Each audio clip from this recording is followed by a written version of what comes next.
toujours pas vraiment d'amélioration sur le front des carburants. En cette fin de semaine, un quart des pompes à essence étaient toujours à sec en France et c'est pire en région parisienne comme dans l'ouest du pays, avec environ une station sur 3 en état de pénurie.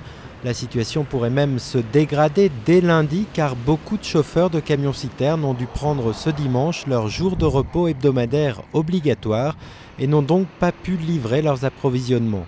Sans compter que la production des 12 raffineries de métropole reste toujours bloquée. Mais il n'y a pas que la distribution de carburant à être perturbée par le conflit sur les retraites. Si la grève des éboueurs a été partiellement suspendue à Toulouse, elle se poursuit à Marseille.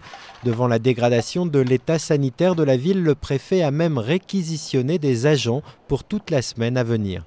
Côté SNCF, le trafic s'est amélioré, mais il est toujours difficile en dehors des lignes TGV, avec un TER et un Transilien sur 2 aux heures de pointe. Enfin, si les vacances ont éloigné provisoirement les lycéens frondeurs de leurs établissements, les étudiants de l'UNEF comptent bien maintenir la pression avec une journée d'action ce mardi.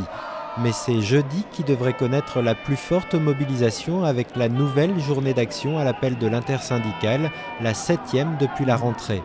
Une journée qui interviendra au lendemain de l'adoption définitive du projet de loi sur les retraites et peut-être même de sa promulgation par Nicolas Sarkozy, le président de la République qui ne donne toujours aucun signe qu'il pourrait revenir en arrière, et ce alors que sa popularité est passée pour la première fois sous la barre des 30% et que la mobilisation contre sa réforme reste, elle, toujours très populaire. Seule consolation pour le président, une courte majorité de Français, 53% contre 47%, jugent acceptable le recul de l'âge de la retraite de 60 à 62 ans.